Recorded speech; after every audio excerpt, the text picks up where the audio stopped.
জানবো যে ভগ্নাংশ। তো ভগ্নাংশ কাকে বলে আমরা সেই জিনিসটা একটু জানবো। অর্থাৎ আমার হাতে কি আছে? কলম। এই কলমটাকে যদি আমরা বিভিন্ন অংশ যদি ভাগ করি, এই পুরো একটা কলম, এই কলমটাকে যদি ভাগ করা হয় তাহলে এক একটি অংশ হয়ে যাবে, ঠিক না? বা আমরা যদি একটা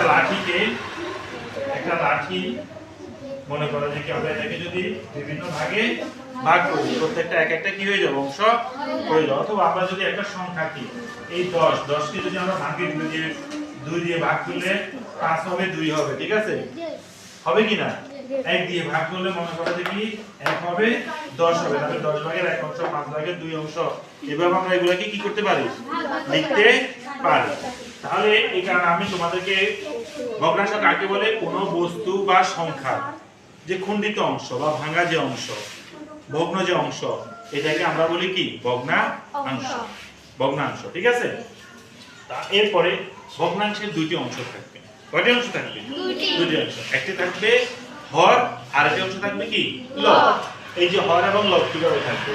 হরটা নিচে থাকে আর লবটা কি থাকে? উপরে থাকবে, ঠিক আছে? আর ভগ্নাংশকে প্রধানত আমরা দুটি ভাগে প্রথমে ভাগ করি।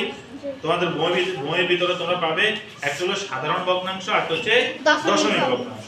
তা আমরা এখানে যে ভগ্নাংশ নিয়ে আলোচনা করতেছি সেটা হবে সাধারণ ভগ্নাংশ। তো সাধারণ ভগ্নাংশকে আমরা 3 ভাগে ভাগ করি। কয় ভাগে? 3 ভাগে। একটা হলো প্রকৃত ভগ্নাংশ, আর একটা হলো অপ্রকৃত ভগ্নাংশ, আর একটা হলো কি? মিশ্র ভগ্নাংশ, ঠিক আছে? তো এই ছাড়াও আরো কয়েকটা ভগ্নাংশ থাকতে পারে। সমতুল ভগ্নাংশ আছে, ঠিক আছে?